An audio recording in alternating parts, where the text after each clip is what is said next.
You're listening to the So Good It Doesn't Make Sense podcast, a podcast for women navigating divorce who want more. More clarity, more money, more peace, more power.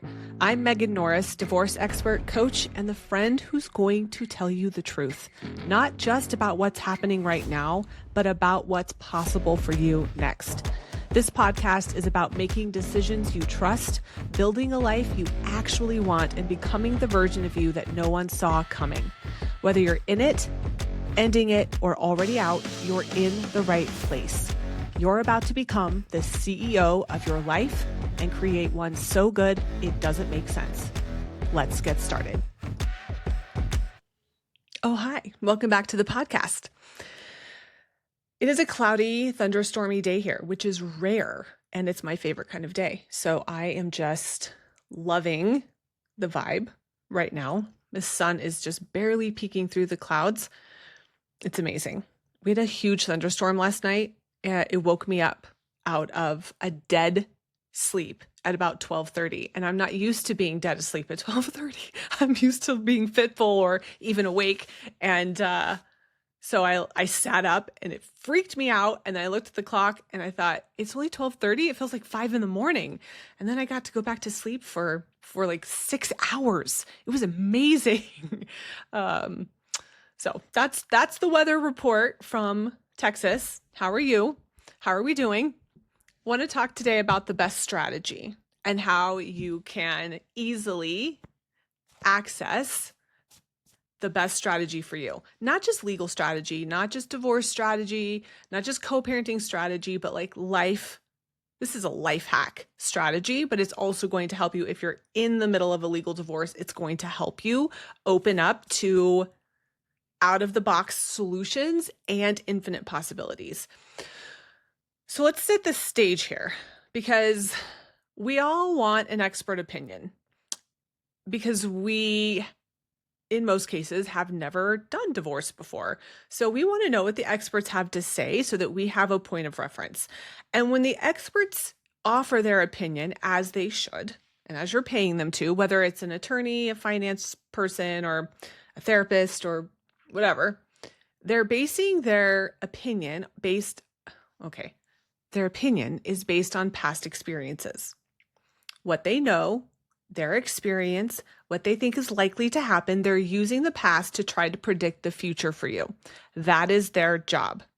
However, what's available for you in the future, whether it's 2 minutes from now or 2 years from now, has nothing to do with what has happened in the past, because at any given moment, there are infinite possibilities available to you in your divorce, in your life afterwards, in your career, in your relationships with your kids. You never know what's going to happen next for sure.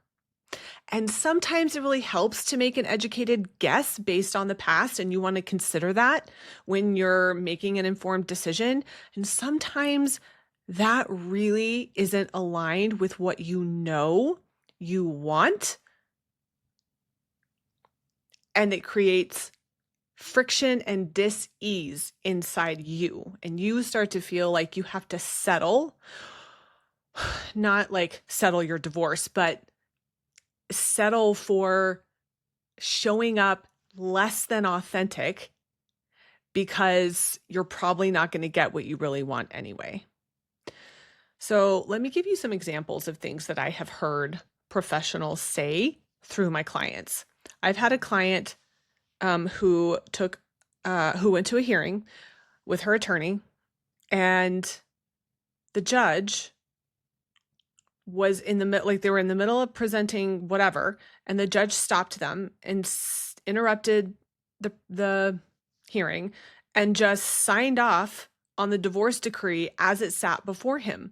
I guess they had submitted all that paperwork, and it was completely out of the blue, unexpected. I don't remember the circumstances that created this moment for her in terms of like what was happening with her ex or the legal process, but they were not expecting that. That was not supposed to happen. And her attorney afterwards looked at her completely shell-shocked and said, "I've never seen this happen before.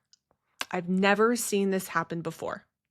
And my client, when she was talking to me about this, was kind of giggling and said, well, she doesn't understand the work I'm doing over here behind the scenes. It doesn't matter that you've never seen it happen before. I'm always available for the unexpected or an upgrade to come in from what I expected or wanted, right? It's like, here's what I want, and it's either this or something better. And that was a really fun moment. I've had mediators say to clients, I've never seen this happen before. I've never seen this done before. What is happening here? I had a doctor about 3 months after my divorce was final look at my blood work and say, what did you do in the last 3 months? And I said, nothing different. And he said, this isn't possible. This doesn't make any sense. And I looked at him and I was like, well, I mean, it is what it is. And I kind of laughed to myself because I knew exactly what had happened. My stress levels had gone way down. The correction of the numbers that were elevated was not as complicated as I'd been making it for 10 plus years. And as soon as I aligned my reality with what I knew was best for me, all those numbers just plummeted effortlessly. And he just kept saying, this doesn't make sense. This doesn't make sense. You can't have these numbers and be eating carbs. I think he said something like that. And I'm like, guess you can.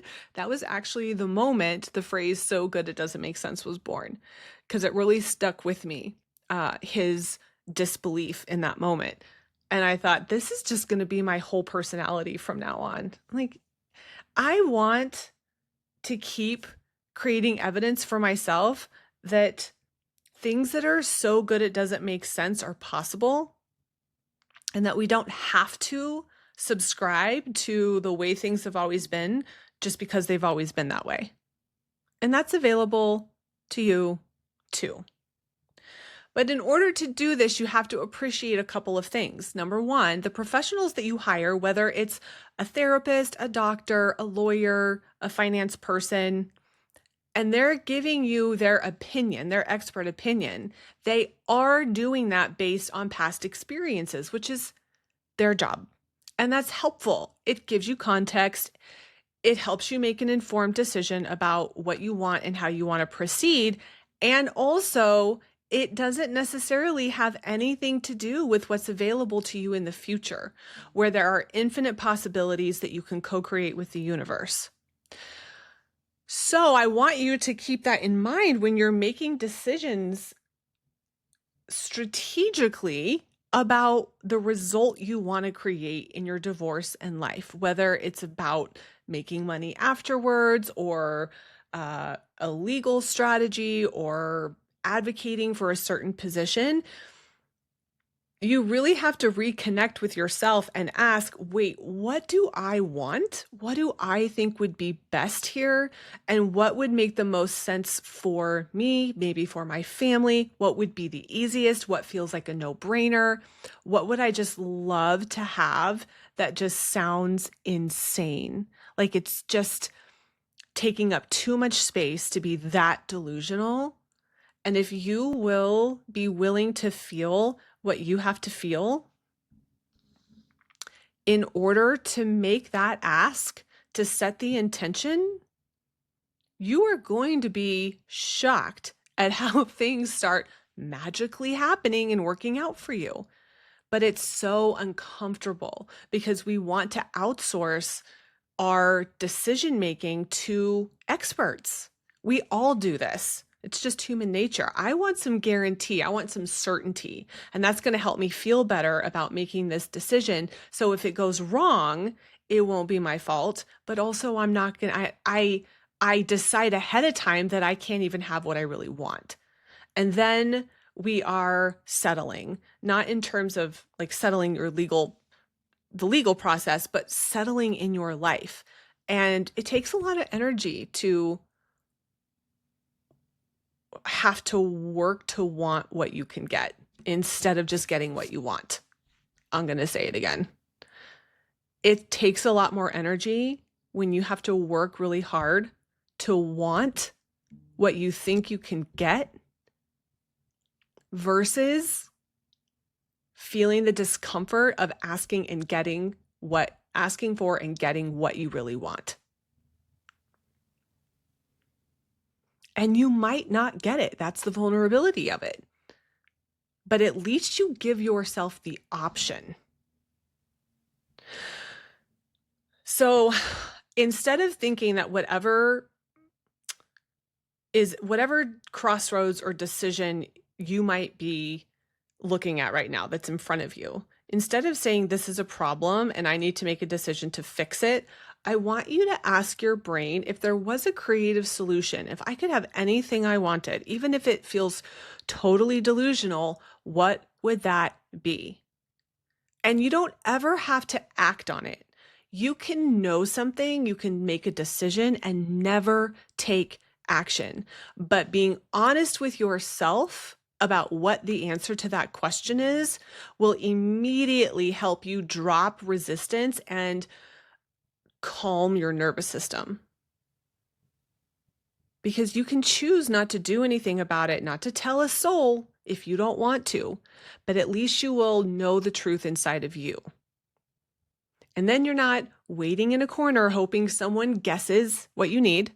You're not diluting your vision and your desire to stay palatable or acceptable or realistic. You're being honest with yourself and considering the possibility that you're completely capable of feeling the discomfort you would need to feel in order to ask for or take action towards what you want.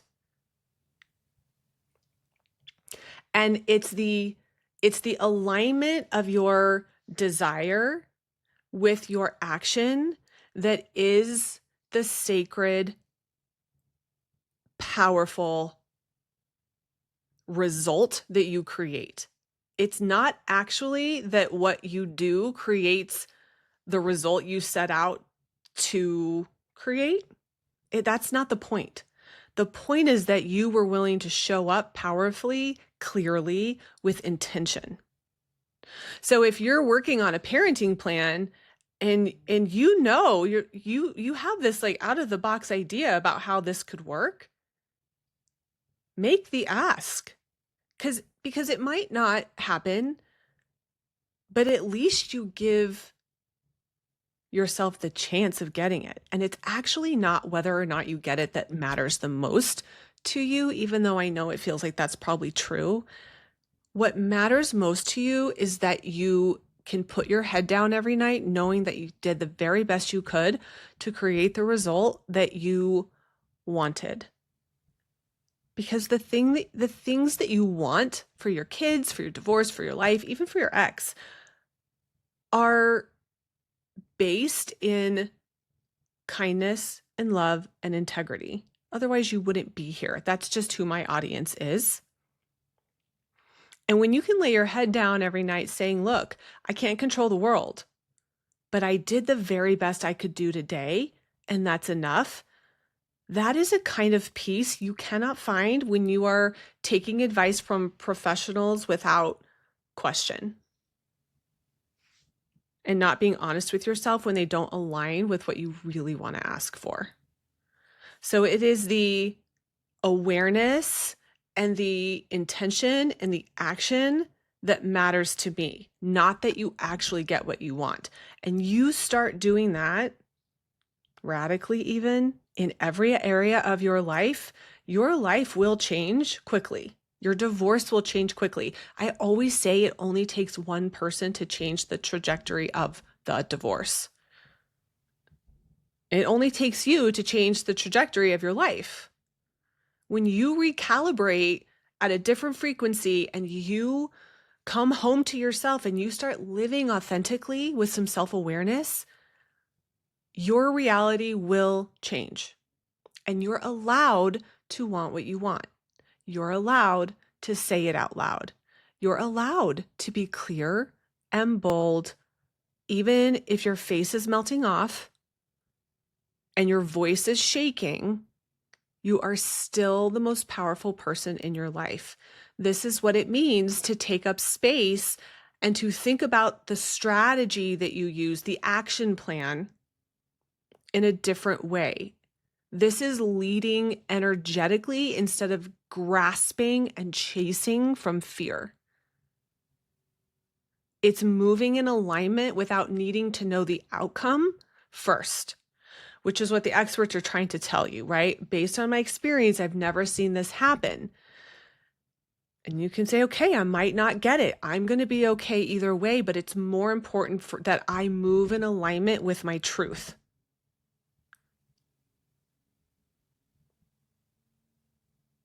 That is your growth edge.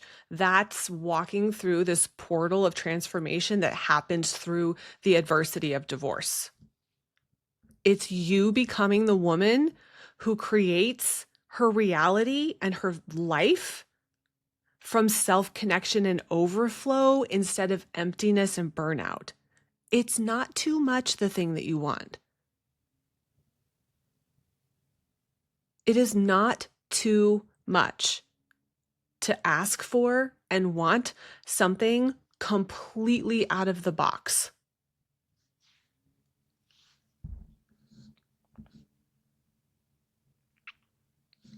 Okay? So we can take all the expert opinions that we want, we can read all the books, we can do all the things. And at the end of the day, most of the time, you're going to have a very clear idea about what it is you really want. And it is your full-time job to honor that. You don't have to be in a hurry to do that, by the way.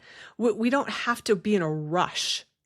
You can take your time. You can sit with the knowing. You can say, okay, I don't think I can do this today, but eventually I'm going to get there.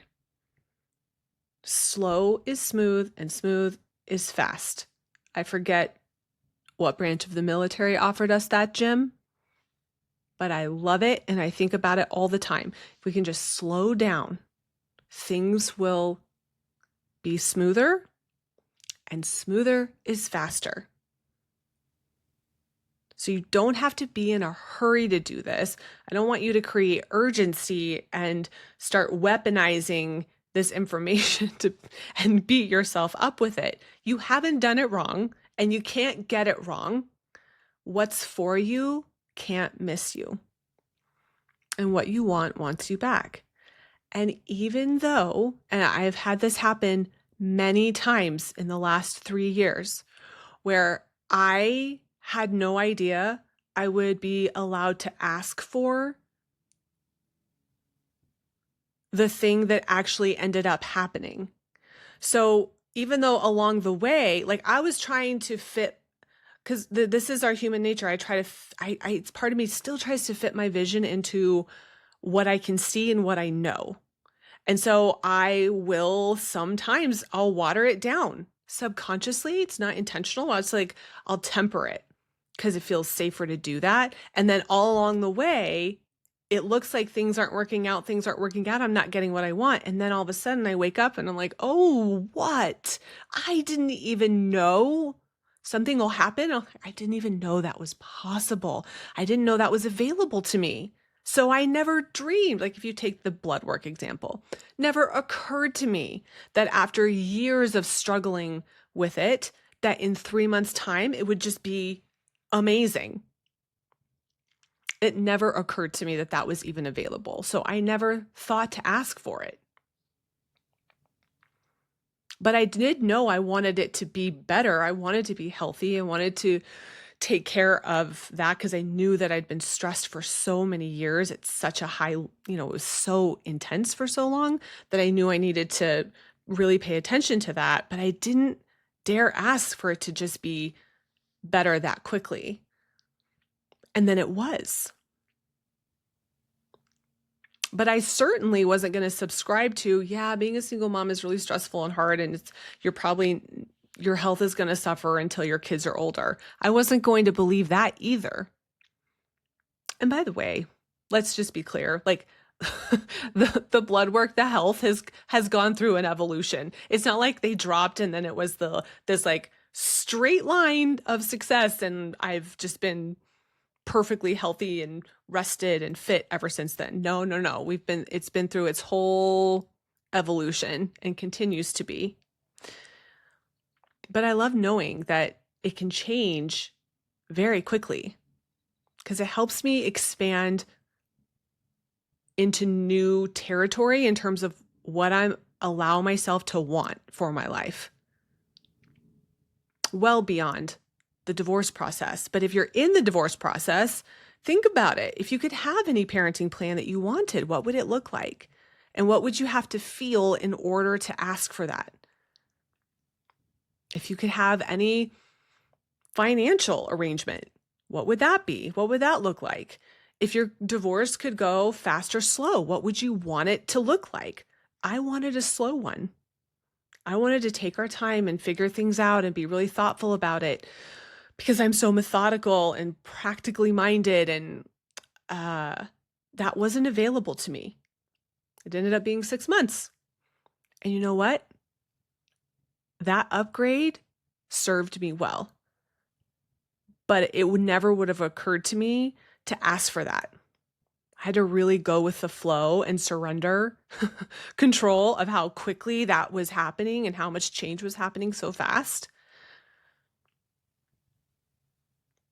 So it's not that we have to get attached to the thing that you want, but ask for it, because then you're going to get feedback and you'll have to either make a different decision or you're going to get what you want.